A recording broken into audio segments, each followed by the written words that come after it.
10:55 a.m. We're in the same time zone there in Indianapolis. Thanks for being here, guys. Welcome in again. Uh, Thank you for your attendance. Thank you for your attention. And again, thank you for your commitment. So for what we're looking at today, this topic again is about ownership. If you have not had a recent communication about ownership, if you are in your life traveling on a path that is dedicated to your purpose, ownership is huge, right? The really important thing, and I think this is really interesting for a lot of people, is that ownership is not the same as self accountability. Self accountability is important, right? Being self aware and self accountable is important, but ownership is a bigger piece, right? And you cannot get to ownership if you have not become self accountable first. As always, guys, like I share with you the things that I'm experiencing, the things that I'm learning in my life.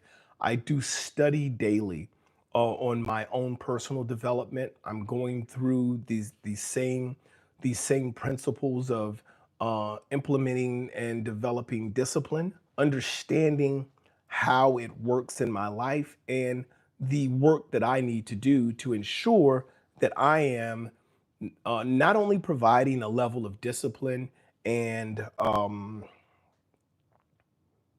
direction and leadership in my own life and in my family's life, but also bringing that to life in the community as well. There is a requirement for us as we grow, especially in the leadership capacity, for us to be able to understand the work we do on ourselves, guys. So as I always say, guys, as you come in, do me a favor, drop a thumbs up. Go ahead and drop in the chat where you're checking in from. Let me know what time it is, what you guys are doing. Are you at work? Are you on lunch break? Self-responsibility is the thing everyone needs and everyone too. So that's from Sonia. Thank you for the share, Sonia. And is this Alpesh Manat? I'm from India. Welcome in, Alpesh. What time do you have there in India right now, buddy? If you could share that, I'd love to know what time it is there.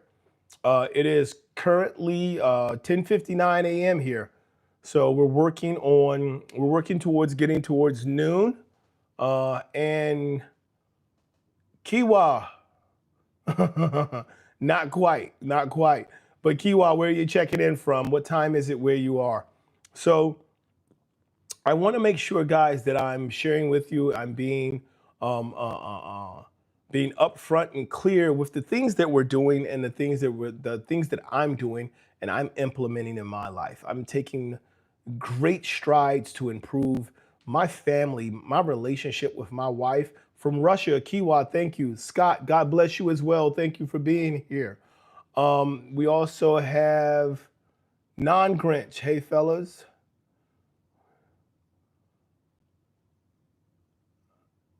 Diversified portfolio. Non-Grinch, you're going to jump right off into the portfolios and investments. I'm living on the East Coast of the United States. Kiwa, you have to interpretate that for me. I mean, you have to interpret what that means for me. Edinburgh, Scotland, in the UK. It's 4 p.m. Okay, thank you for checking in. Thank you. I appreciate you guys being here. Again, if you're here, guys, if you checked in, please drop a thumbs up, a like. You can also take a look at the channel and subscribe if you'd like to do that as well. So here's the thing. I want to go back up here and Non-Grinch. Hey, fellas, and what is your honest thought about the investment in diversified portfolio? Where did the question come from? Non-Grinch, if you're still here, I'd love to hear where the question come from, where that question came from for you. What are your interests? Where are you at? Where are you at currently? And let's kind of have a conversation around that. Again, what I talk about here is my journey. I share the things that I've implemented into my life, the type of work that I've had to do personally, not only for my physical development and my health, but also for my personal development, for me becoming bigger in regards to my position in my house and the area that I serve and I stand up in my house. And so I share that. For me, it all starts with my faith. It starts with me understanding my purpose through my faith. And then it starts with me living that out through discipline principles and leadership competencies that allow for us to make decisions that are going to impact our life in a great way. Battle Creek, 11 a.m. So we're on the same time. That's in Michigan. All right, guys. Kiwa, thank you for hitting that like button, Kiwa. I appreciate that. And again, guys, as you come in, please drop in where you're checking in from. Go ahead and drop in what time it is, whether you're at work or you're on lunch. Are you off today? Do you work from home? Are you an individual? So however the situation's working for you. All right, so I got some information coming through on the printer. All right, so it says, usually thought instead invest in something quick, money, make scheme. I do rather build a wealthy slowly and healthily. Is that healthily? Okay. Thank you very much, Scott. I appreciate that. I try my best to live in the light of God. Well, I don't try my best. I live in God's light, and I project that in all of the things that I do on a daily basis. 8:08 a.m. Where are you at, IB? Have you said where you're at? All right. So here's the thing. What we're covering today, so non-Grinch, it looks like you have some kind of idea about investments. I'm going to let you know, as I've always told everybody before, okay, Kiwa, Bullhead, Arizona, welcome in. What time is it in Arizona right now? Benoit. All right. Baby Birds, I love you as well. Thank you. That's my wife. She is always present. She is my purpose. So my wife and my children are my purpose. Excuse me, you'll hear it always here on this channel. And my purpose in serving my family, and understand that my responsibility is providing for them providing consistency, safety, and stability, is a major part of how I look to develop myself, to ensure that they don't just hear that from me in words, but they see that from me in action. And so I'm always working to do that. No buy NVCA border. Okay, so you're on the Nevada, California border. Okay. And then we have Katdab. Hello, sir. You need any advice on high risk investments? I don't, but I think I think non-Grinch may need some advice on high risk investing.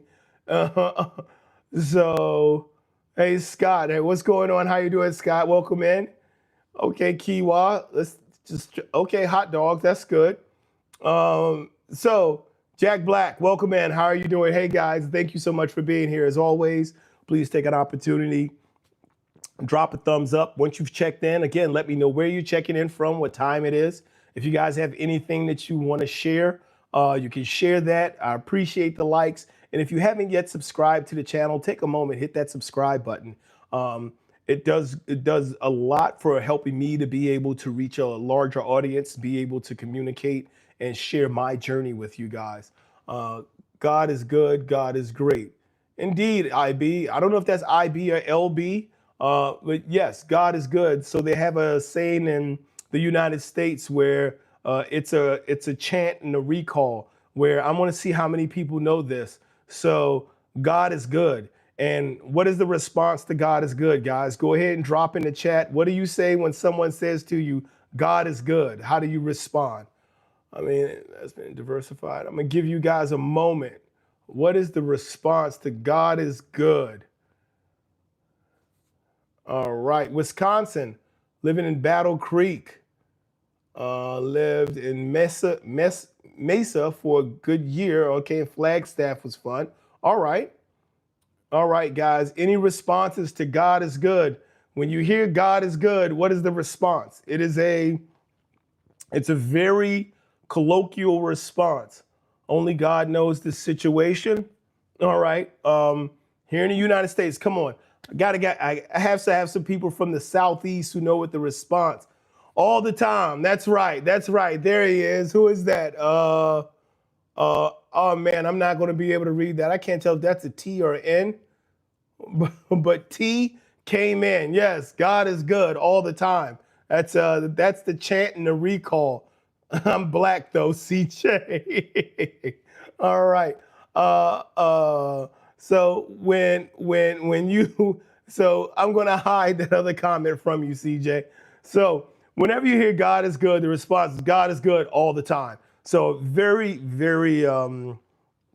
it's very colloquial. It's very local. It has to do being in the Southeast, predominantly any African American church that you would go to, Pentecostal, Baptist, really doesn't matter. That would be the way they would speak. Give me just a second, guys. Let me check on something here.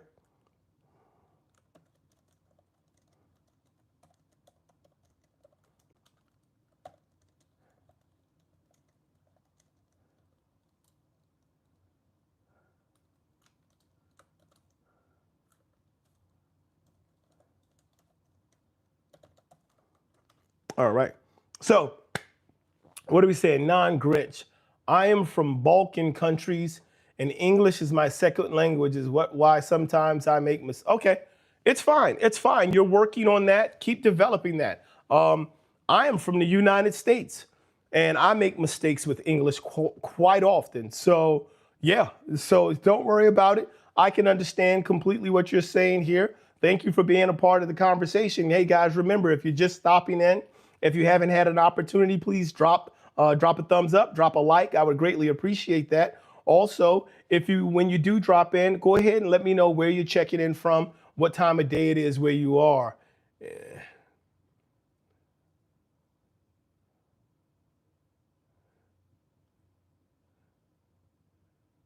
Thank you very much, CJ. I appreciate that, man. I appreciate a like and a subscribe as well. I try to be on here as much as I can. Black churches got it right. The praise and worship in the African American churches, the black churches, they can get up there. They'll put on a show. Like I've been to some churches where I'm like, okay, man, listen, like this is the third performance by the praise and worship team. Like, let's get to some good word. There are some times, but the churches they're quite entertaining. In max sales strategy is. Do I know what the min max sales strategy is? Who is this? Tronjep, Kaladab. What are we talking about right here, Kaladab? What are you trying to invest in? I appreciate you guys coming in with the questions and the statements and the concern in regards to finances and in regards to investing. I'd love for you guys to be able to stick around and share that information with everyone. So please talk more, share more. Himashu, hey, what's up, man?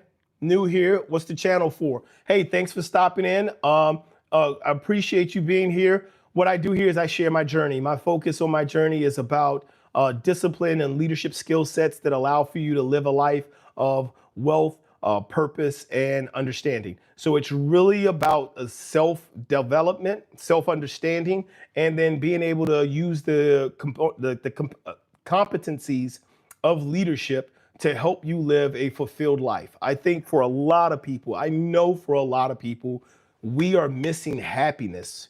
We are missing happiness because we're looking in all the wrong places for the wrong things, right?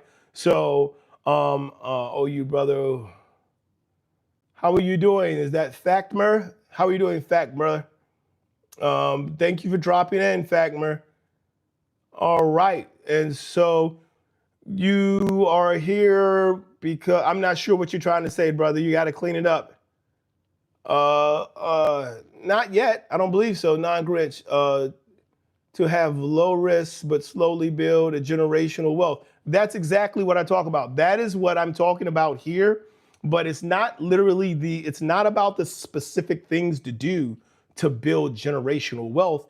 It is about the person that you need to be. A lot of people talk about a lot of things. There are lots of channels that say, hey, here's how to invest your money. Here's what I would do if I had $1,000. Here's what I would do if I lived this way. There are a lot of things that can happen. Thank you so much, Silly Cars. I'm glad you found the channel well again. But thank you for the subscription and the thumbs up. I appreciate it. And so the thing that is interesting about what has to happen and how people get to where they need to be. So for example, we have a couple of people in the chat right now. We have Non-Grinch and we have TK, I think it's Kaladab. They're both talking specifically about investing, right? And they're talking about how to use your money and put your money to work to make more money. And that's a great skill set. That is a great investment. And Stephen also having the same conversation about investment, right? But here's the thing. A lot of what needs to be done as far as investing is concerned and as far as growing wealth, I spent a long time as a personal trainer. I spent a lot of time as a retail manager. I spent a lot of time working with teams of people and learning to deal with issues while under stress. Hey, Juice, how are you doing? I also learned how to continue to, I worked in food service for a while, which was that was a very enlightening and educating experience, because as a manager in food service, I had to learn how to stop being an employee. This is one of my first management opportunities. I had to learn how to stop being the best employee in the store and learn how to be a leader, right? That required ownership. And that's some of what I'm going to cover here with you guys in just a moment. And so what you see right now is they're talking from their professional standpoint, from their professional view, and they're letting us know, hey, I know about investing. I know how to build money. I know how to take money and grow money. That's great. That's great information to have.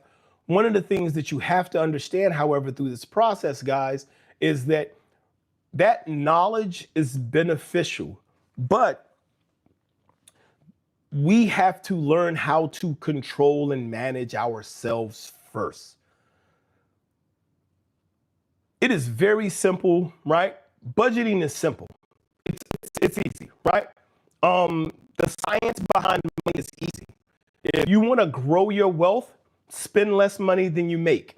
You don't have to be a genius. You don't have to study in school for 6 to 8 years. You don't have to understand the markets. You don't have to know much about diversifying and what type of portfolios. That's great information to have, and it's very powerful, and it can be used to grow generational wealth and to make them continue to get better.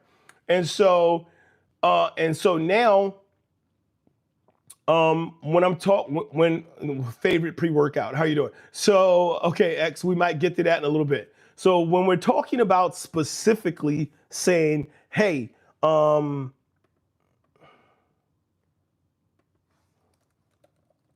just a moment, guys.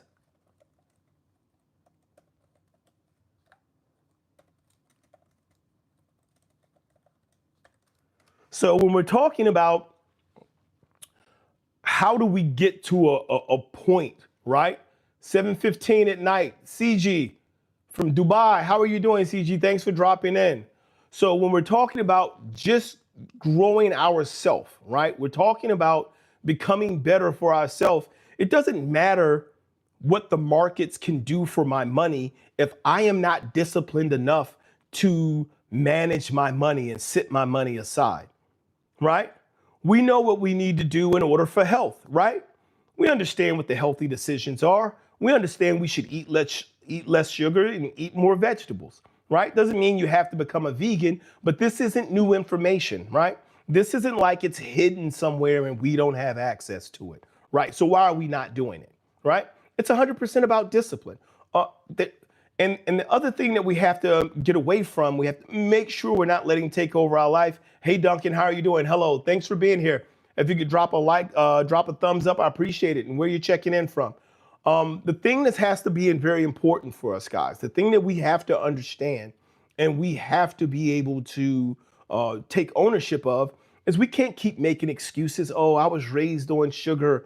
Oh, I never knew that there were these types of foods. Or, oh, I don't have the access to this. Or, oh, I don't have enough money for this. So there are a lot of different things that you can do that can let you manage your life, but you have to start to do them, right?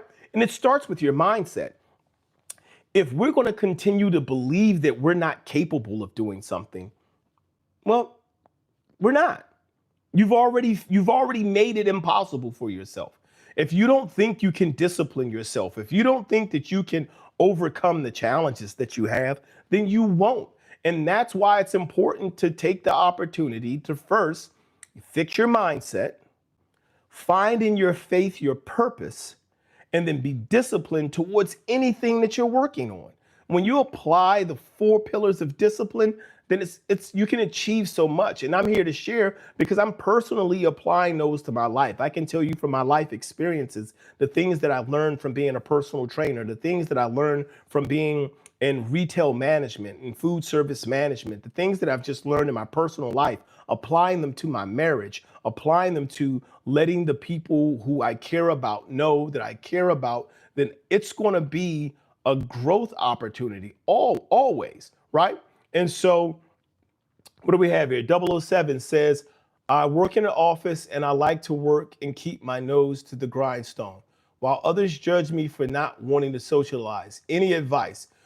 Okay, 007, if you're still here, I can see that this comment went up a little while ago. 007, if you're still here, please raise your hand. Let me know in the chat if you're still here, and we can talk about that. I would love to be able to address you and share with the whole team about how that is. Okay, 00, how are you doing? So here's what I'm going to share with you real quick. Quick question. I might have to ask you a couple of questions just to make sure we're in the right place. Are you happy?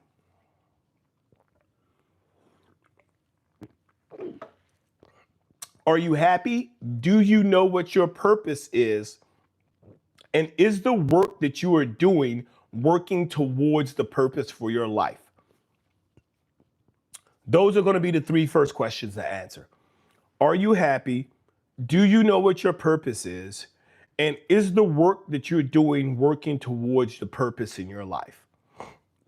And what that means is if the work that you do, that last question, if the work that you do is providing you with the finances necessary to build the future that you want to see, it's working towards it. But if the work that you do provides the finances, but it subtracts from your happiness, then that's not your purpose. That particular job is not your purpose. And don't get me wrong, not your purpose may not be exactly what you do to make money.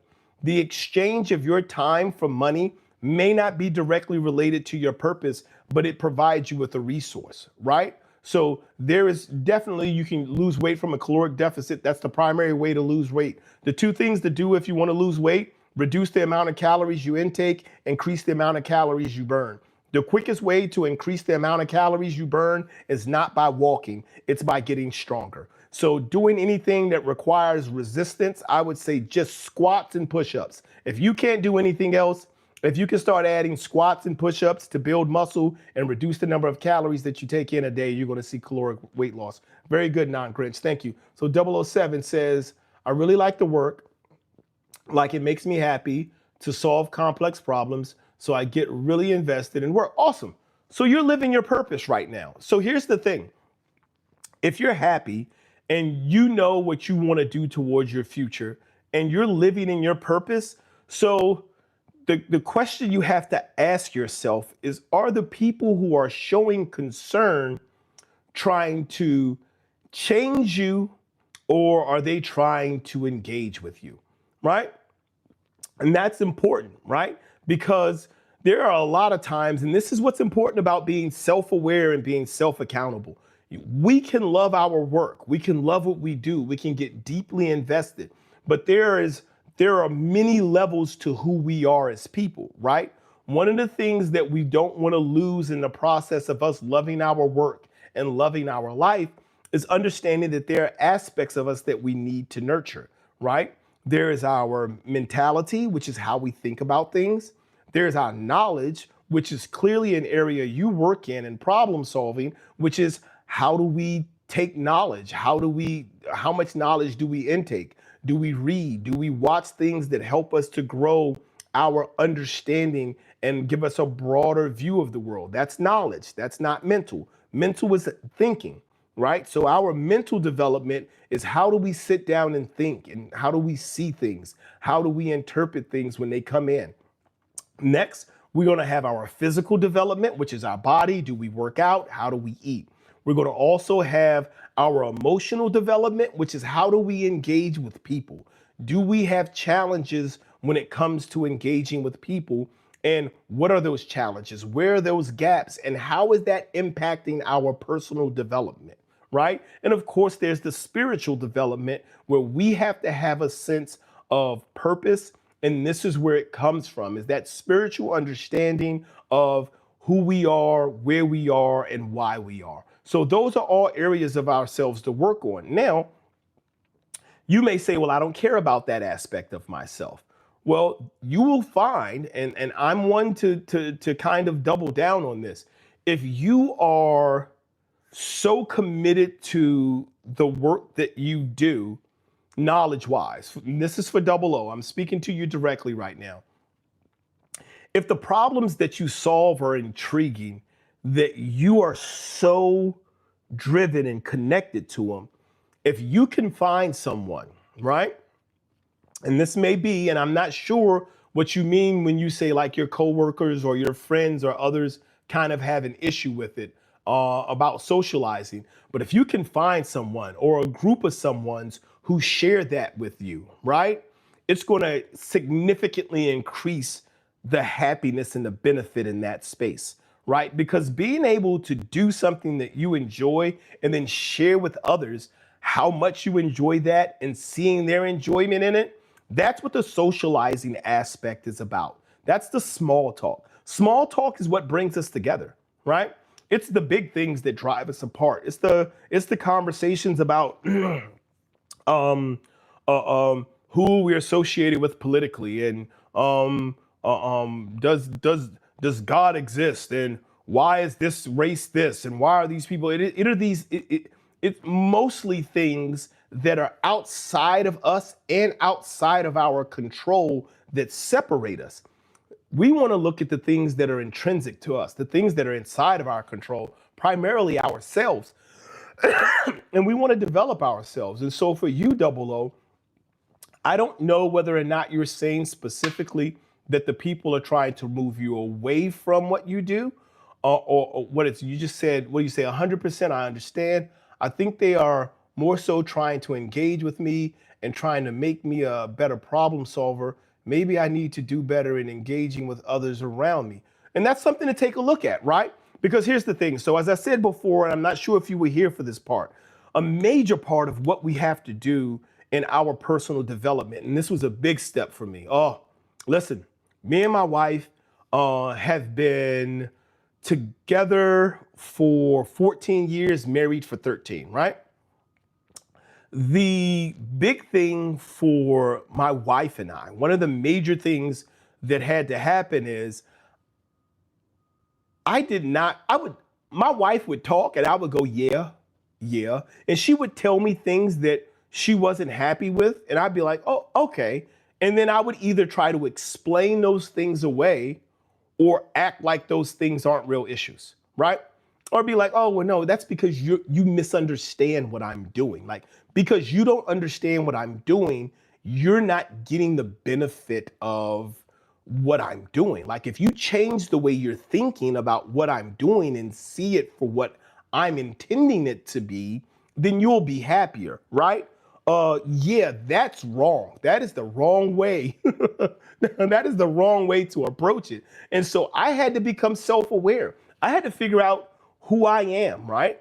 I had to figure out how am I showing up in my marriage. I had to figure out who I am as an individual, who I am as a husband, who I am as a father. I had to be able to identify my personal traits. And then once you become self-aware, one of the things about being self-aware is being able to accept feedback And so what you're saying here, 007, when you're saying right here, when you say, hey, I think they're trying to engage with me and they're trying to make me a better problem solver, be open to it. And here's the thing. Here's the great thing about working harder on yourself than you do on your job. You can listen to it and it doesn't have to be true. And you don't have to fight it if it's not. It is so awesome when you understand that the work that you do on yourself is about improving you, improving your value, improving your worth. And in doing so, the work you do in your life will always lead to richness, rewards, and wealthiness, right? And when I say richness, I'm not talking about, hey, you're going to put $3 million in the bank. I don't like using those terms because rich for everyone is different. I say it in every chat. I say it all the time. Those of you who have been here before, you're probably going to learn it at some point. Rich for everybody isn't the same. Some people want a Maserati. Some people want a lifted 4x4. You may want different things. Some people may want to be on a yacht. Others may want to lay on a field in a blanket. Different things are considered wealth in different people's life. And the finances, the money required to achieve that happiness, right, is different for different people. I believe in generational wealth in as much as what I do, if I appropriately apply my discipline to my finances, I provide opportunities for my family in the future so that in every generation of my family, we are starting from a better point. And that's important because if you have a family and if you have people you love, generational wealth does things that gets to make you, allows for you to live the type of wealthy life you want to live. We don't all want the same thing, but for me, I do want things. I do want to be able to provide for my family. I want to be able to provide for my loved ones. I want to be able to make sure that as my children grow older, they can get the things that they want in their life without having to go through the same struggles I went through the generation before.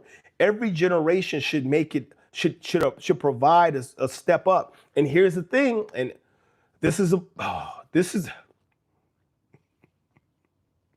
I just recently overcome this, and I get it. I'm sounding like I'm preaching right now. The struggle with perfectionism, bad.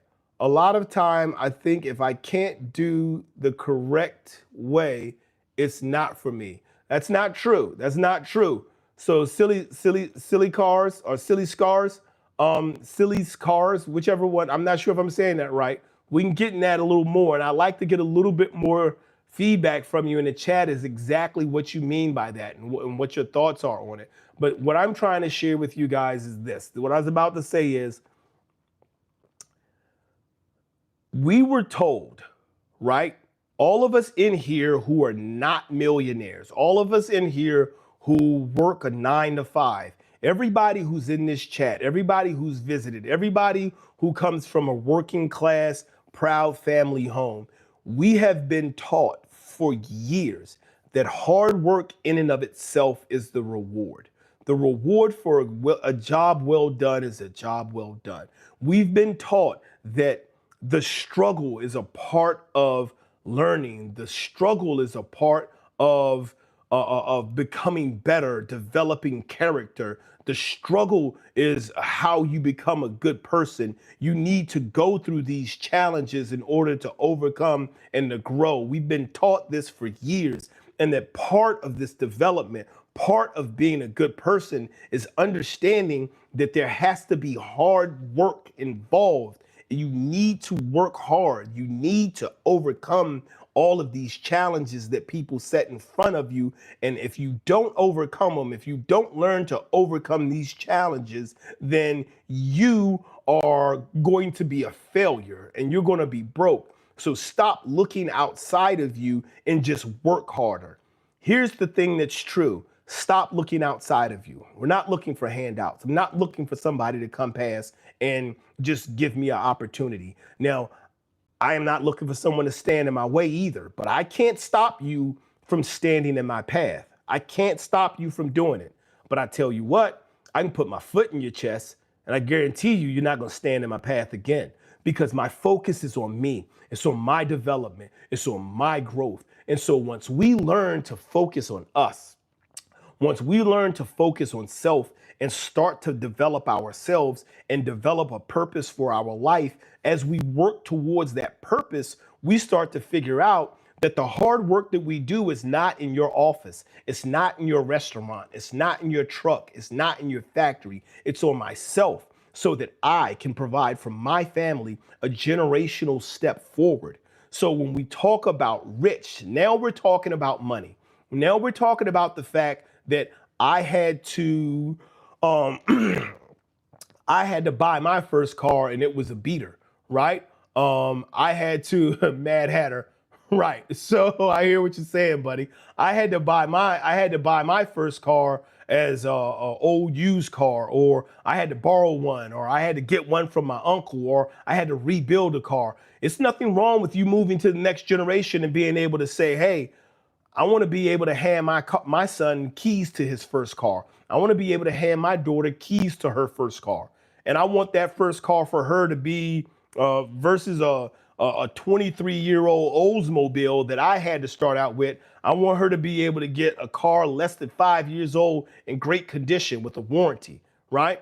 So I want to be able to get her a Chevy or a Ford or a Honda or whatever, or whatever vehicle that you're looking to get her. There's nothing wrong with you wanting to do that. And there's also nothing wrong with you having the vision that when your child gets to the next generation, they can hand off something different. It's nothing wrong with you having a vision of saying, I want my daughter to be able to hand off to her child the keys to a Mercedes or the keys to a lifted truck because that's what they want, or a keys to whatever. There's nothing wrong with you wanting to see your family do better. We must get out of this mindset that being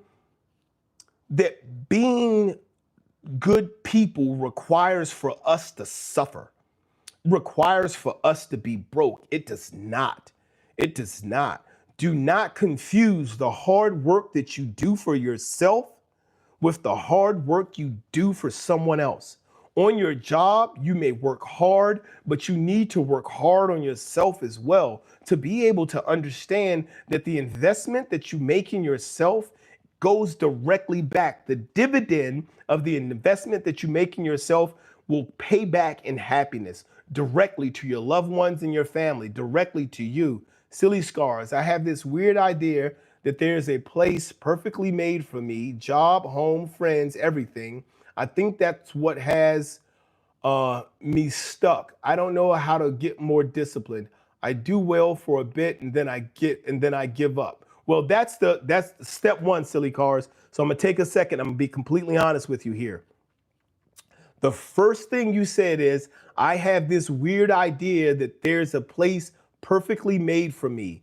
Job, home, friends, everything. I think that's what gets me stuck. Write it out. There is a place that's perfectly made for you. Job, home, family, friends, it is.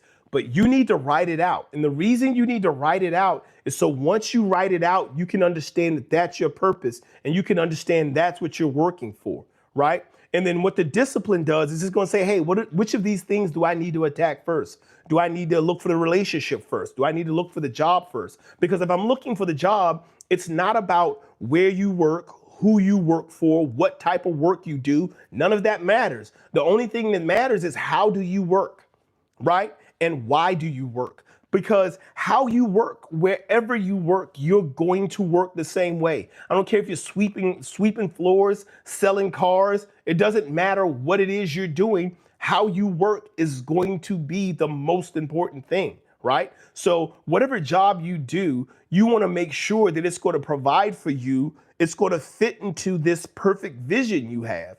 And then you have to work on yourself. If the job that you're looking at and the job that you're trying to get, you're not able to get, do the work on you, right? You can't work on the job. You have to work on you so that the job that you see for yourself, the hours you want to spend, the time you want to be there, so that you are the person who are deserving of that job, because the time you spend working on you builds your value and worth. And if you do not have value and worth in yourself, I cannot say this more seriously. If you do not have value and worth in yourself, you cannot expect for someone else to have it. You cannot expect for someone else to come along and say, hey, you're more valuable to me than you are to yourself, because you have not built that. And even if they say it to you, it's going to show up in the way you're going to be treated, because if you're not investing in you, a person can only invest in you so long before they have to stop, because there's no return for you.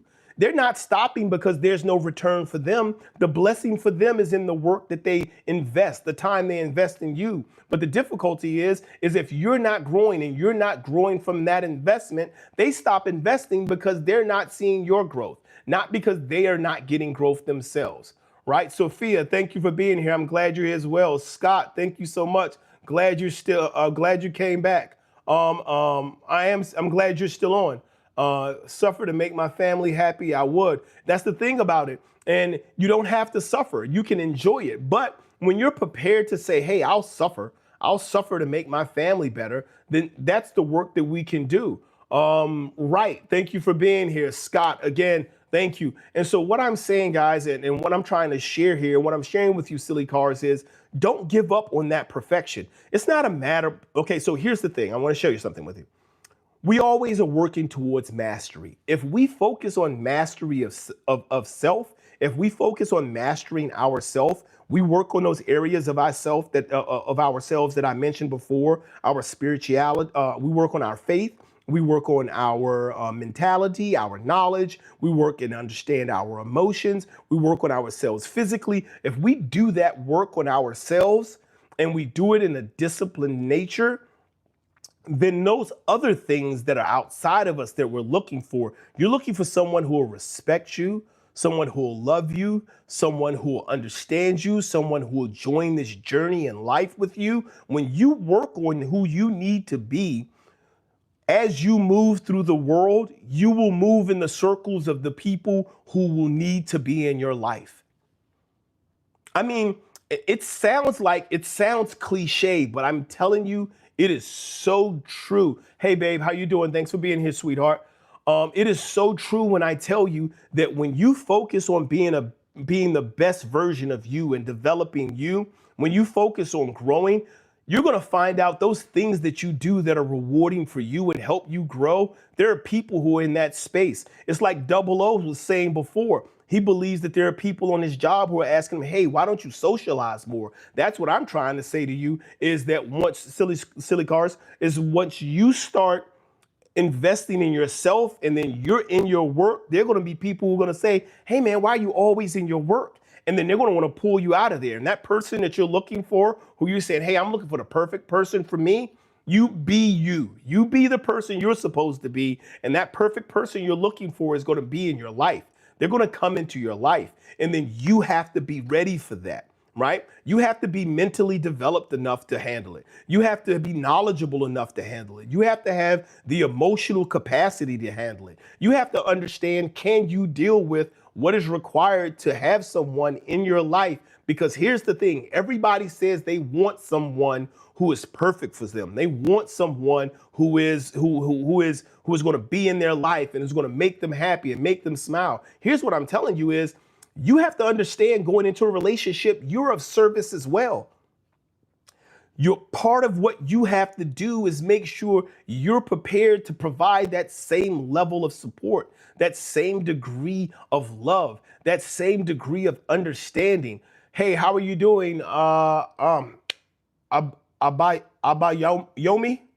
Right. Let me know if I'm saying that correctly, if you can put it in there phonetically, right? Lucky, thank you for being here, man. And so what I'm saying is BNV stands for Birds Nest Ventures. My last name is Bird, as you can see by my wife's name, Kimberly Bird. Last name is Bird. Our family business development and growth is all based on Bird Nest Ventures, and it's from here is where we grow from, right? And so we just understand that legacy starts at home. And so that is just a brand. That's just a name that we've set up for ourselves so that I can let my children know that our legacy starts at home. Anything that we want to do outside of here, or any school you want to go to, any jobs that you want to get, our legacy starts at home. And so if we're not able to invest in home, the energy, the time, the love, the concern, the commitment, if we're not willing to invest into ourselves and into each other, then there's no way that we're prepared to take out into the world and give others of that greatness, and give others of that love, and give others of that commitment and dedication, right? And so that's what BNV stands for, is Bird Nest Ventures. Thank you for that question. And so what's really, really important here, guys, and this is a major part of who we are across the board. And as I was saying before, when you're looking, Silly Scars, and you say, hey, I want this, I have this vision of this life that I want, that's beautiful. It is. And keep that vision, work towards that vision, continue to build and grow to achieve that vision, because that vision, as I said at the beginning, that vision gives everything else purpose, right? Whenever you do something, any challenge you go through, if you're saying, man, this is hard, I'm sick of eating this type of food because I had to cut back on my dietary expenses so that I could put money aside because I want to be able to buy a house in a certain period of time, or I want to be able to invest more money into certain endeavors, and you've had to make sacrifices in what you're eating. Cool. Know that those sacrifices are going to be returned, right? That financial investment is going to return in dividends, which is why I talk about the discipline dividend. The discipline dividend simply says that when you apply discipline to any area of your life, the payback, the return from the investment into that area will be greater than the investment tenfold. It doesn't matter what it is. If you can apply discipline, right? And this is what I started to share before, and I want to make sure I get it to you guys. What you have with discipline is you have repetition, right? Repetition is where we have to start, because I don't need for you to get started and say, hey, I need to lose 55 pounds. Jason was on earlier and he was like, I think it was yesterday, he said I lost 55 pounds since December. That is not a recommended rate at which to lose weight, right? But here's the thing. The first thing you have to do is, if you say I'm on a fitness journey, you have to just start with the repetition. So make sure we're picking the right schedule. I want to go to the gym twice a week, 3 times a week, once a week. I want to walk more. I want to take the stairs at work. Depending on where you are in your fitness journey, come up with something that you can do on a regular basis. That's it, repetition, right?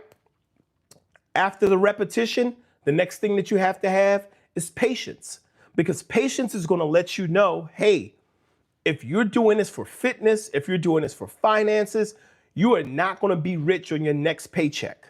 Stop believing all of these people who tell you, who say, hey, take $1,000, put it into this, buy this, flip that, in 30 days, it's going to be $10,000. Stop buying into that stuff.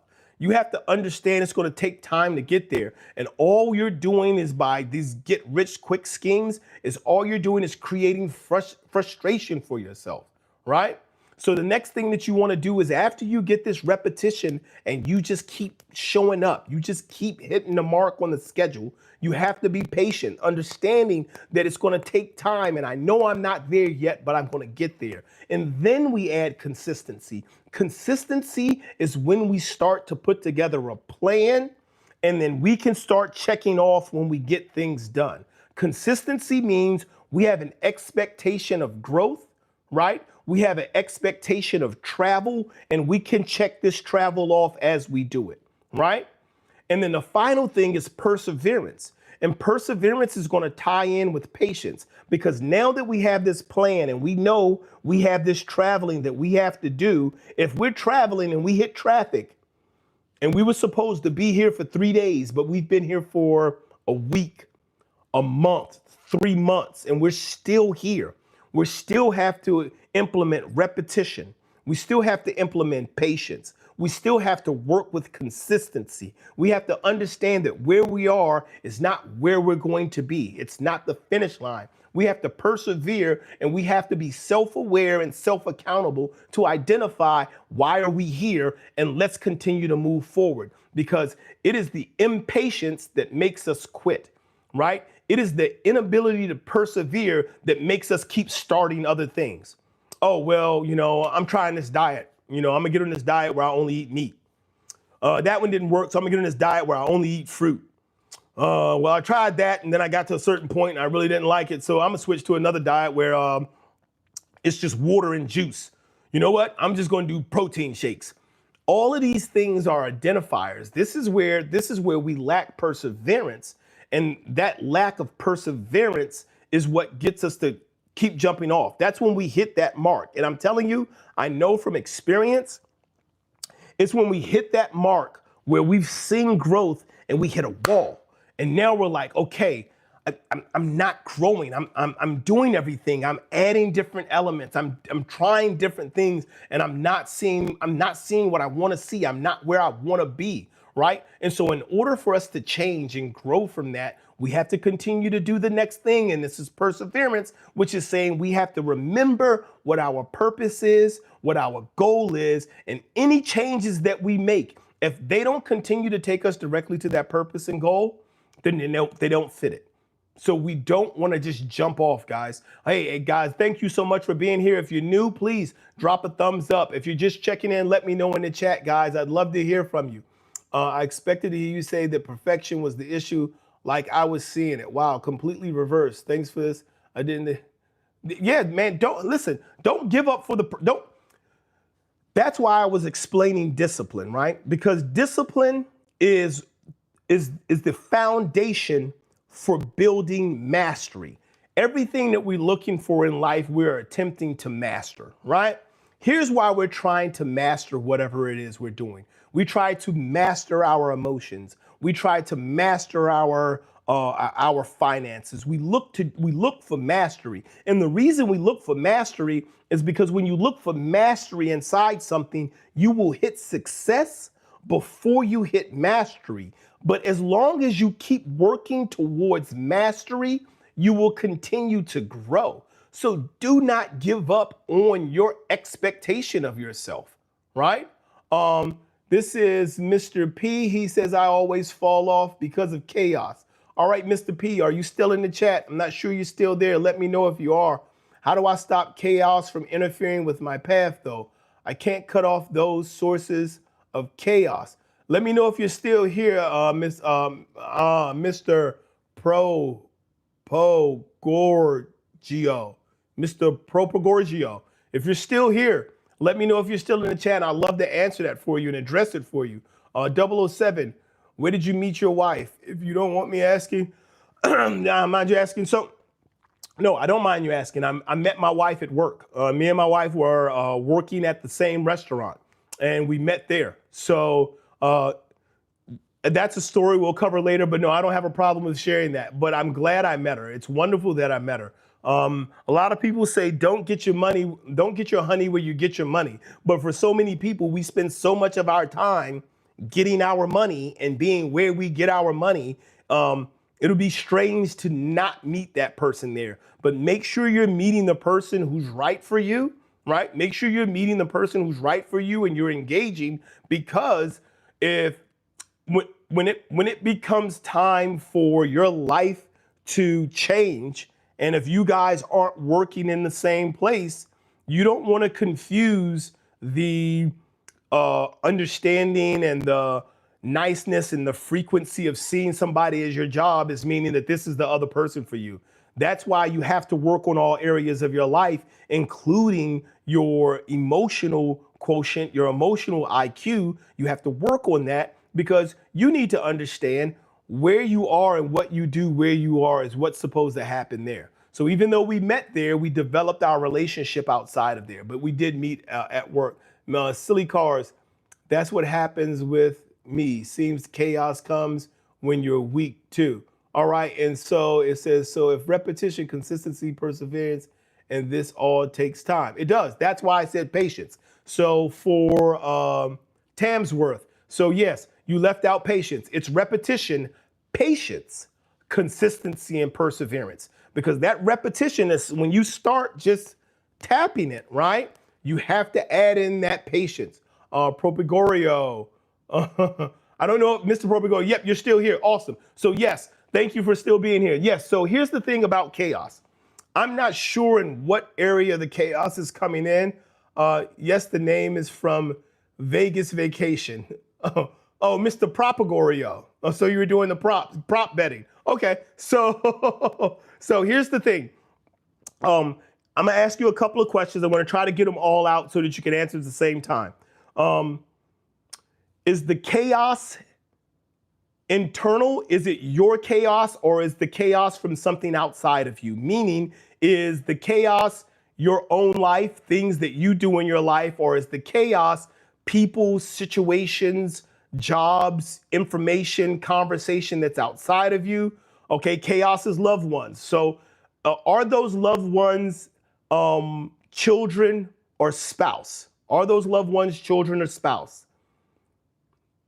Let's see what we have here. That's going to be the next thing to figure out. Family. Elon says it's family. So no, they're not children and spouse. So here's the thing. Guys, this is important. I have a large family at home. I also have a large family. I have many brothers and sisters.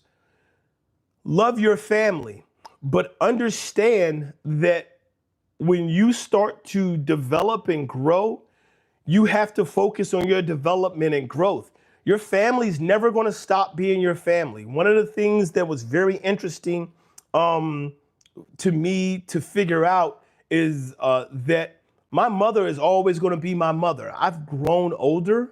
I have my own children, and I now talk to my mother on a more peer level, but my mama is still my mama. So my mama still loved me the same way. My mama still care for her baby like she gave birth to me. So it don't care how big my shoulders get and how much taller I am, she's still my mama, right? And so up until my dad passed away, that's how he saw me as well. I'm still his kid. My brothers are still my brothers. My sisters are always my sisters. So what does this mean when you say that there's chaos coming from the family? Is there chaos in the household? Is there chaos in their lives? And then you're getting involved in the chaos in their lives? How exactly is the chaos coming into your life? Looks like Rock is saying just invest in floating rate securities and or fixed rate securities that have their interests that risks hedged using an active fixed income strategy. Is that how he's going to get the chaos out of his life? Is that what you're saying, Rock? Right now we're talking. All right. So, Mr. Propagorio, that's what I'm asking is specifically in the situations, is it that you're being pulled into situations with them, or is it that they're just kind of, or is it that they're just kind of coming into your life with it? Hey guys, if you haven't had an opportunity, please I would appreciate a thumbs up. And if you're new, you're just checking in, I'd love to hear from you in the chat. Go ahead, let me know what time it is, where you are, what it is you're doing. You always want to invest wisely, but before you can get to investing wisely, you have to understand how to discipline yourself so that you have the money to invest. You have to have the discipline and the mindset to understand what the purpose of investing is for. And right now, everybody will tell you, well, you need to be investing money so that you don't leave debt to your family. What? No, you want to prepare your family for a future, for growth. Definitely, Scott. Love is definitely awesome. LSJ, thank you very much, LSJ. I appreciate that for the thumbs up, guys. Anyone who hasn't done a thumbs up yet, I really appreciate a thumbs up. That would be great. But here's what I'm saying. Here's how the experience has been in my life. I'm not sure if you're still on, Mr. Prop, but I'm going to continue to share because someone else said that they were dealing with the chaos as well. Specifically from family members. Loving your family members, understanding your family members. He says, it's that I keep having to step up for my girlfriend's brother and sister where her own family won't. I love my girlfriend. It's causing a lot of financial stress though. Okay, so, man, I hear you. And I feel you, right? You're in a relationship, right, with your girlfriend, and she cares for her family. And so by extent, you're in a relationship with her family as well. Now, when it comes to matters of the heart, and I believe everyone does this, when we shop for ourselves, we'll consider our money, right? We'll look at ourselves and we'll look at what we're shopping for, and we'll be like, nah, I think I can wait for that. I think I can show some patience. But then when we shop for people who we love, we have less diligence, right? We're like, that's the thing I'm gonna get, right? We don't ask the price tag. We don't, like, I'm gonna get that because I want this person I care about to understand how much I care about them. And the price of this thing doesn't matter because I know the value of this thing to that person, right? And so in the situation, the way you're explaining it right now, this emotional attachment to the girlfriend, right?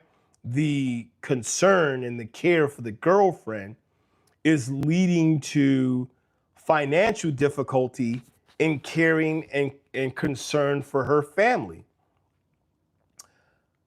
You have to be upfront, right? Here's the difficult part, right? Here's the difficult part of it. You have to first be honest with yourself. You have to be self-aware and you have to be accountable, right? And you have to understand that you have the opportunity to say no, right? Now, your focus is on taking care of her and taking care of your future, right? If that's your girlfriend and you want her to be your future and you want to care for her in a certain way and you want to focus on the work that you want to do for her and your life and your future and the purpose that you see for yourself, then it starts with you. You can't change anybody else in this situation. It sounds like you've already tried to buy them out of their problems. You tried to pay their way out of their chaos and their issues, and that's not working, right? So you can't expect for someone else to change to suit your situation. So by show of hands, guys, by show of hands, how many people here understand in order for you to change your situation, you have to be prepared to change? How many of us know that? Let me know. Just give me a hands up in the chat if you know that in order for you to change your situation, you're going to have to change. You can't do the same thing that you've continued to do. And understand exactly, guys, you can't do the same things that you've done in the past and expect that you're going to see a change. And what does this mean for you? Sometimes it's difficult to accept and it's very difficult to implement. There's a difference between choosing and deciding. You can choose to no longer support her family. You can choose to no longer provide financial assistance. That's a choice you can make. But the next time they need financial assistance, if you give them that assistance and say it's the last time, you've just decided that you're going to continue to financially assist them. Because a choice is just a thought. It's just something you're talking about. Help them, don't help them. I'm going to choose not to help them. And then you help them. Well, guess what? You decided to help them. Decisions are more powerful than choices because decisions are backed up with actions. And a lot of times you have to look back at your action to see what the decision is that you made. Sounds like they're trying to use Mr. P. He seems like a genuinely nice guy. So I'm not going to say that they're trying to use you because I don't know that much about you. I understand what you're saying, Rock, and I understand where you're coming from. I'm not going to say that. I don't know any of those people. I'm not going to speak on their situation or speak on their life. I'm going to speak directly to you, Mr. P. It is about you, right? It's 4 times you stepped in, but you stepped in. You have to be self-aware enough and self-accountable enough to understand, why am I doing this? Am I doing this because I care for my girlfriend? Am I doing this because I care for them? If I'm doing this because I care for my girlfriend, I care for them, and this is who I am as a person, then I'm going to take them on. Here's an example. If anyone here was to meet somebody else who already had children, and you would choose to engage in a relationship with them, you just took on that person, their children, and all of their children's connected aunts, uncles, grandparents. You've taken all of that on. Do you know why? Because you've committed to this person and this child. And the people who are in this child's life are in this child's life. And you are in no position to say, I'm taking these people out of this person's life because I'm dating their mama now, or I'm dating their daddy now. You don't get to remove any of those things. So he can't remove his girlfriend's family. He can't say, hey, you can't be with your brother anymore. You can't talk to your family anymore, right? And so if you're going to say, hey, I don't want to provide for them anymore, that's a you thing. Here's the kicker, though, and here's the tough part. And this is what I'm going to kind of wager is the most difficult part for most people. If you stop taking care of her family, and I'm going to need you to answer this for me, P.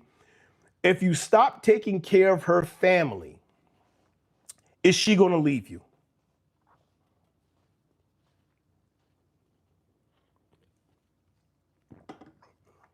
I'll wait.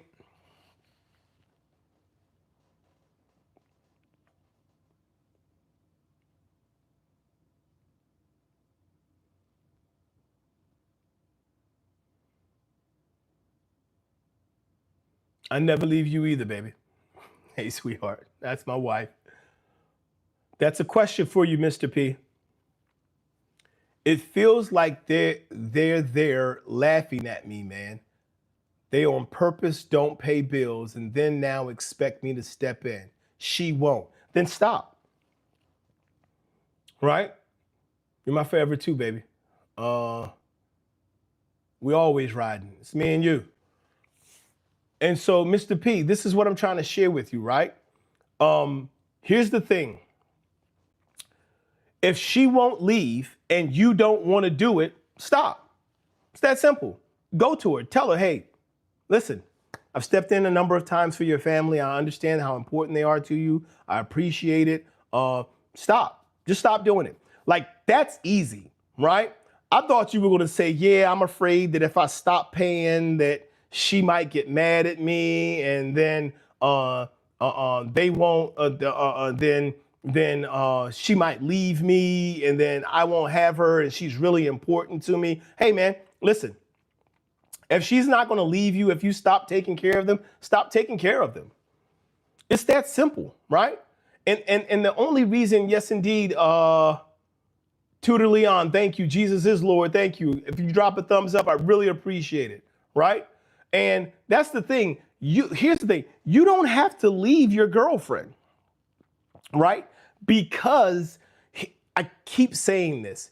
It is always with you. It's always with you. Your growth, your development, the work you do on you will show. You don't have to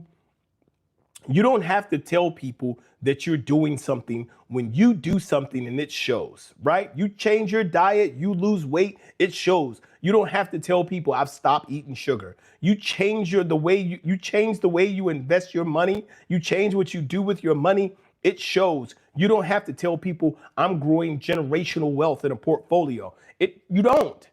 It shows. Mr. P, you say it's important for our stability. It's a fear that she'll leave, of course. I have to believe she won't leave me. We've spoken about this before. Right. When you spoke about it, did she say she would leave you? Mr. P, you deserve better, my guy. I'm going to take my time. I'm going to hold off reservations. I'm going to hold off judgment, right? And the reason I'm going to hold off judgment is because everyone deserves the right to live their life, right? As bad as it looks, and this is something that we have to understand, and this makes decision making a lot easier, right? You just stated that it feels personal to you, right? You just stated a little bit before, Mr. P, you said it feels like they're there laughing at me, man. They on purpose don't pay bills and then now expect me to step in, right? So that's personal. You feel like their actions are personal, right? And because you feel like they're personal, you feel like there's a personal outcome to it, right? Here's the thing, P. Here's the thing that I need you to understand, and I want you to tie in with me and stay with me here on this one. It doesn't matter if they are or if they aren't, right? No, of course not. She supports me whatever we do. I've tried. It's not working now. I fully expect next month they'll expect me to help with their bills once again. Don't. What's going on? What's up, 999? Here's the thing. Here's the thing. And it's easy for me to say don't, right? I'm not the one who's looking at the possibility that the person I love may walk out the door, right? I'm not the one who's facing it. Welcome in from Palestine. What time do you have there? So I'm not the one who's dealing with the difficulty of the situation that you're looking at, right? And I understand we're hearing this chat and we're listening to your story and we're hearing what you're going through. I cannot state this enough. And it's a really hard thing to do. This is a difficult mindset to take on. This is a difficult way to approach things. But one of the things that I recommend, 7:07 p.m. All right. So you guys are 7 hours ahead of us. Well, it's a difficult thing to take on. But do not assume that the poor behaviors of others are intended intentionally to hurt you. A lot of times they aren't. They do, but they're not intended to do so. Don't assume that because someone is bad with money and someone has always been bad with money and people are wasteful, don't assume because now that you're a part of their life that they've chosen you to be the person to pay for their life. They were probably bad with money way before you got there. They probably didn't pay their bills way before you got there. They probably were looking to others for support way before you got there. Now that you're there, now that you're in it, I'll be back with you in just a moment, Mr. Bombastic. That doesn't sound like a prayer that we need to have in the moment, but thanks for stopping in. I appreciate a thumbs up. So here's the thing. Because if they are who they are, they didn't pick you. You chose your girlfriend, right? They didn't say, hey, go get that guy so he can pay our bills. If they did, run. That's easy. Like, if you feel like they sent her to come after you so you could be the one to pay for their life, you have two options. One, work harder, invest better, do a better job taking care of the people you've chosen to take care of. Because if you believe you need to take care of her family to have her in your life, okay, accept that. That doesn't have to be a bad thing. That can just be who you choose to be. There are people who do that. There are people who are wealthy who say, hey, I see this. You, your mama, your cousin, your grandpa, y'all in a bad situation, but I love you. Hallmark makes movies and millions off of movies and storylines that are just like that. Oh, I met a prince. My life has changed. My mama got a Mercedes. They make movies and they make millions of dollars off of that storyline. So I'm not going to sit here and say that these people are evil people. I am going to sit here and say, however, you have to determine what you want to do. If it's a matter of the heart, it makes it way more difficult. It makes it way more difficult because if it's a matter of the heart, there's the emotion tied to it. And how much are you willing to spend to make her happy, right? Because if you're willing to spend hundreds of thousands to make her happy and they just need a couple of thousand each month, what's the hurt in it? Set them up. Tell you, hey guys, here's what I'm gonna do. I got it. It's in my ability for me to be able to hit you off with this every month. Boom, I'm gonna set you up. I'm gonna just move $2,500 over to you every month. Boom, you got it. You good. You don't have any concerns. If, however, on the other hand, you don't want to take on that responsibility, then don't. You have to. It's difficult, but you have to understand there's a possibility that the life that you're looking for, the heart wants what the heart wants. You're right, baby. And so when the heart wants what the heart wants, you have to understand that you have a decision to make, right? You have to understand that Mr. P, dude, I believe you are in a phenomenal position right now. I'm glad you're here today. I want to let you know that you don't have to pass judgment on the people. You can just look at the situation. Here's the question you have to ask yourself, Mr. P.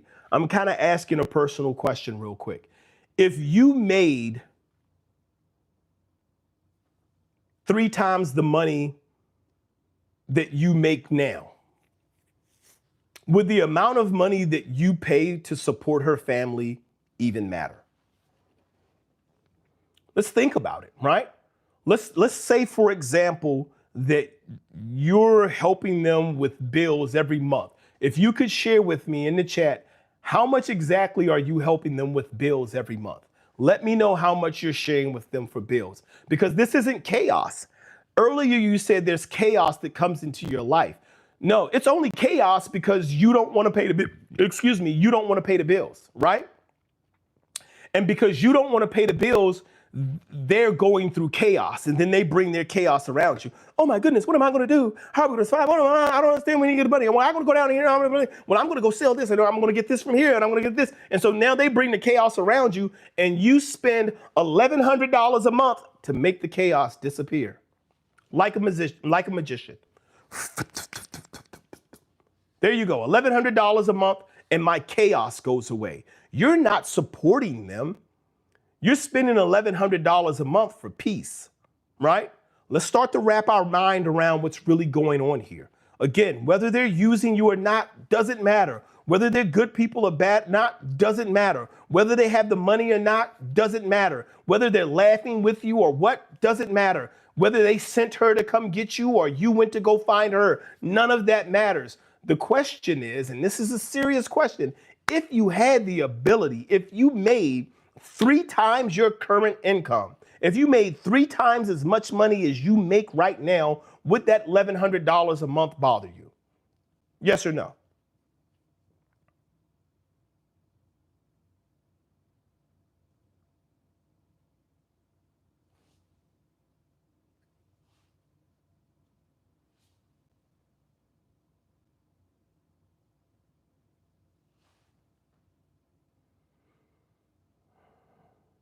You wouldn't feel it as much. You wouldn't, right? And I understand exactly what you're saying, Rock Z. And that's the thing that you have to understand, Mr. P. If that $1,100 a month wouldn't really bother you, if it wouldn't really be an issue for you, were it available to you, were you making more money? If that wasn't a concern for you, then it wouldn't be something that you would be focused on, right? But because I have to switch out this mic, guys, I've been talking quite a bit. But because that $1,100 is not being invested, that $1,100 is not going towards your future in the life that you want to build, that $1,100 is being taken from your pocket, you have to weigh those things out. And you have to be able to say, this is not where this money that I have is supposed to be. And then you need to make the change. But it doesn't matter who they are or what they're doing or why they're there. That's a you thing, right? Because ultimately, you have to work on the best version of you. And if you've done this work and you have a plan and you have a vision and you know this $1,100 a month is supposed to be going towards an investment or supposed to be being a return or it's a dividend or it's coming out of a return that you're supposed to be using differently. If you're missing vacations or you're not taking on and doing things you want to do, that is self-awareness and self-accountability. The only person who can change that is you. And this is so powerful, guys. I have to tell you, it is so powerful when you come to understand that people who hurt you by living their life may not be trying to hurt you. It makes it easier for you to choose to do something else.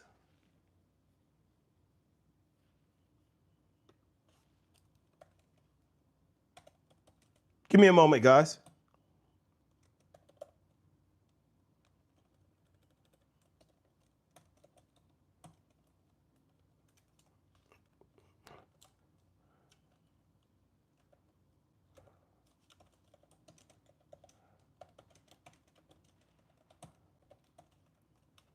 So why is that so important? Why is it so important for us to figure out that when we start to understand that people's behaviors in their own lives may hurt us, but may not be intended to do so? Why is that important? It's important because we have to understand that when we take actions, that's how they get to see it too. You can invest in anything you want. Biggest investment was when, if I ever had, was flipping a piece of property. The next 3 flips didn't go off nearly as well. Now I'm hesitant to invest. You can invest in stocks. You can invest in bonds. There are lots of people out there who tell you invest. You also now have on the stock markets REITs, which are real estate investment trusts, which is essentially the opportunity for you to be able to invest in other people who are doing house flipping. But because it's on the stock market, it's secured up to a certain amount. So there are a lot of ways for you to invest $1,100 a month. You can invest $1,100 a month into different type of programs, different types of securities. There are a lot of things that you can do. Like if you have $1,100 a month, man, if you have $1,100 a month, you can put it pretty much anywhere to grow for you, right? Until you figure out how you want to investment, until you talk to somebody you do the knowledge to gain the knowledge of how to invest the money correctly. My main thing is always invest in dividend returning stocks, and then always do drip. So it doesn't matter which ones they are. You can always go on and find a lot of people that'll give you different ones to invest in. But that $1,100 a month would grow exponentially, right? And the reason it would grow exponentially is because $1,100 a month, at $1,000 a month, you're looking at $12,000 a year. So we're looking at about $13,200 a year that you can put into anything.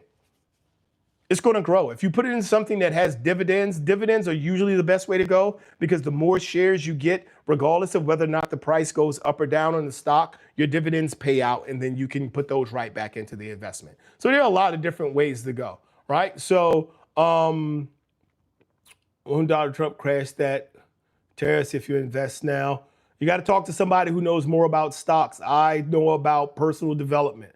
I know nothing about the investment stuff. Where do I start? How do I learn? Literally start asking questions. Type that right there into Chat GPT. I guarantee you're going to come back with more answers than you can deal with in a week. Are cryptos still worth the risk at all? Same thing. Drop it into Chat GPT. So for the things that I don't know, I use the services that are available. Chat GPT, guys. Everyone talks about artificial intelligence. Chat GPT, all of these artificial intelligence, all they are vastly improved search engines. So the exact same thing that you used to go to Google and say, how do I invest stocks? Drop it into Chat GPT. It is going to do far better at searching and those same resources, searching that same information and generating a response for you. Any of these AIs that have the ability will let you know what it is, right? They'll tell you, right? So Chat GPT, I think they have another one that's called DeepSeek or something like that. If you drop it in there, let it do the work for you, right? You don't have to do that hard work. You don't have to know that much. I will tell you this much. This is what I've learned. This is knowledge that I've gained. 90-some%, over 90-some% of all portfolio managers work at a loss. Even on a professional level, it's guesswork. I do know day trading is something people talk about. I personally stay away from day trading. The reason I don't like doing day trading is because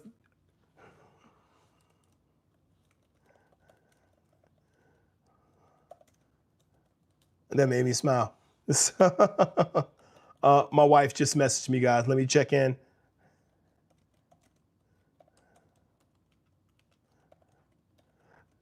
So yeah, so the thing is, the reason I don't do day trading, there are people sitting out here who are managing portfolios, hundreds of thousands, hundreds of millions, if not billions of dollars. If they decide to tank a stock, what are you going to do, right? So definitely, though, if you invest in something that has dividend returns, invest in things that have long-standing long-standing returns, things that companies that are likely not to go anywhere. I say look for companies that have been around a long time, likely not to go anywhere. Throw the money there, get the dividends, let it grow. Yep. And then talk to a financial consultant for generational wealth. Talk to a financial consultant specifically about life insurance plans and how to set those up and how to be able to grow your wealth off of those.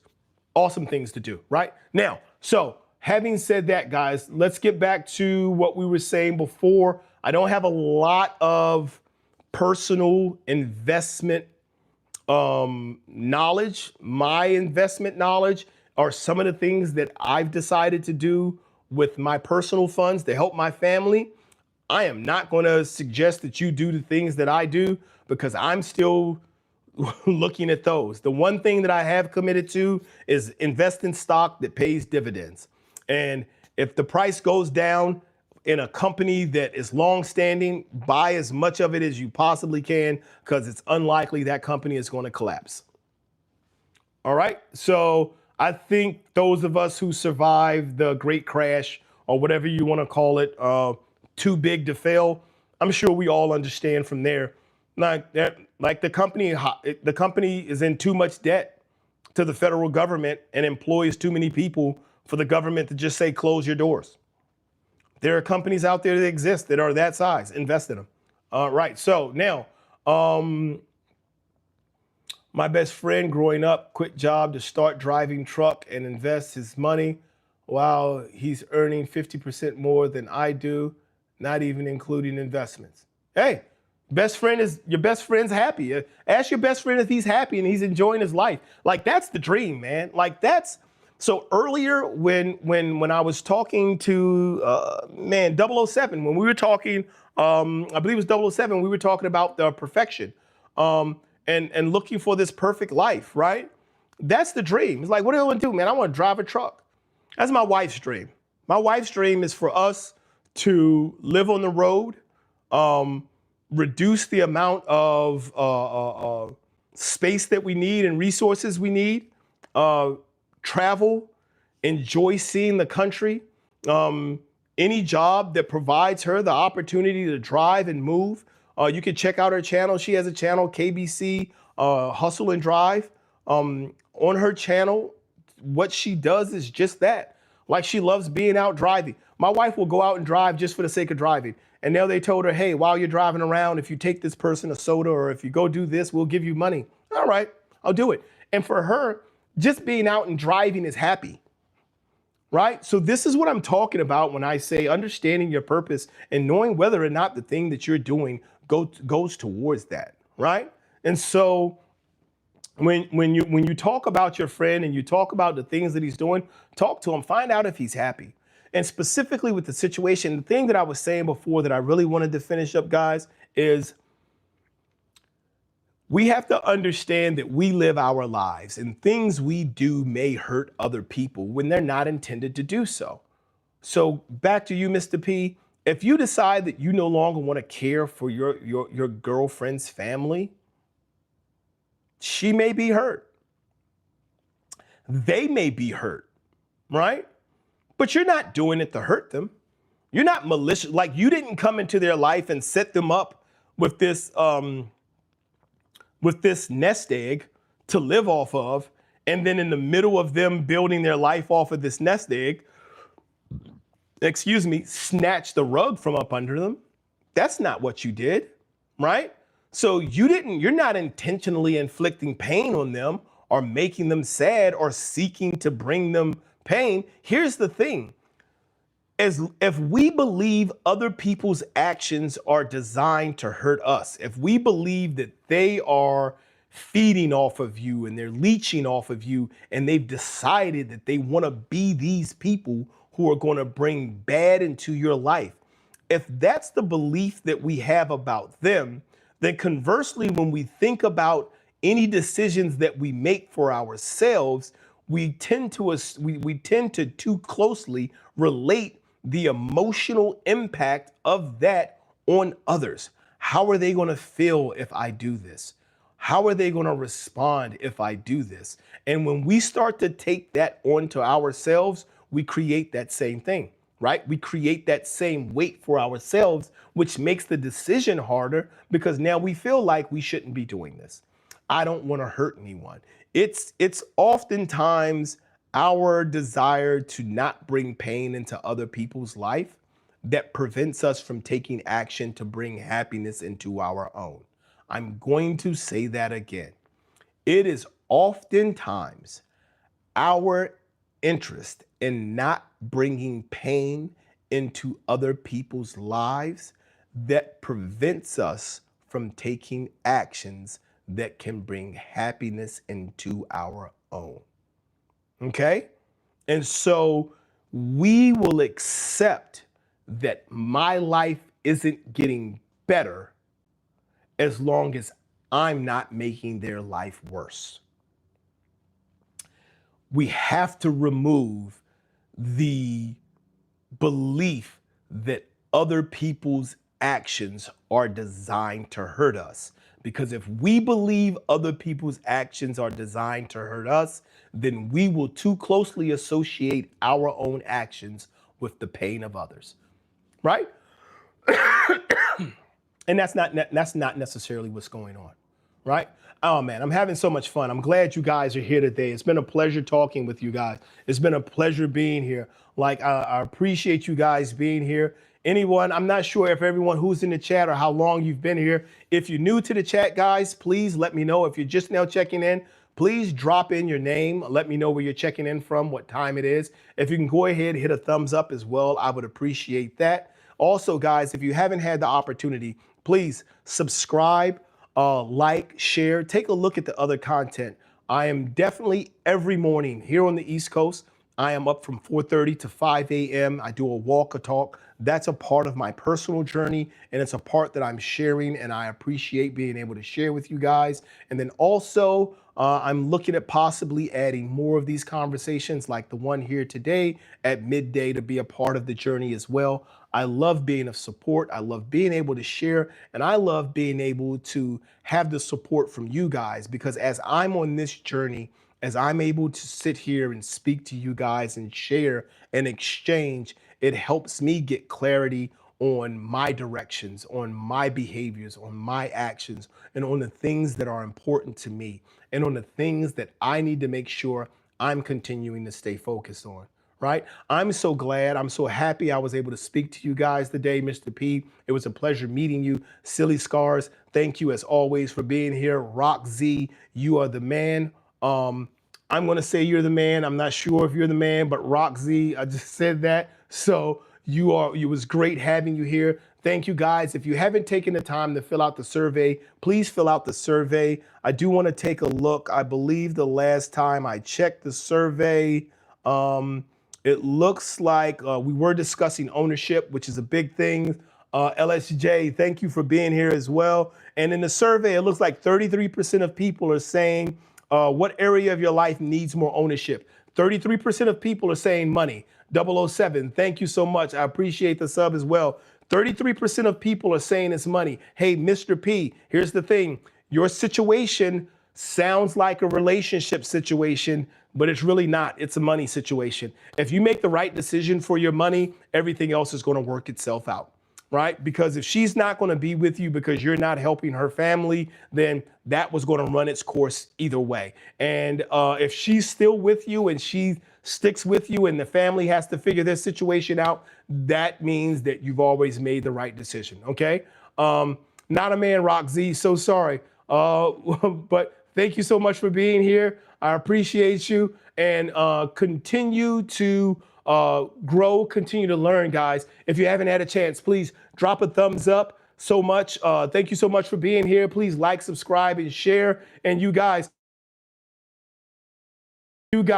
thank you again. I'll see you next time. You guys take care. Have a great remainder of your day. Bye-bye, guys.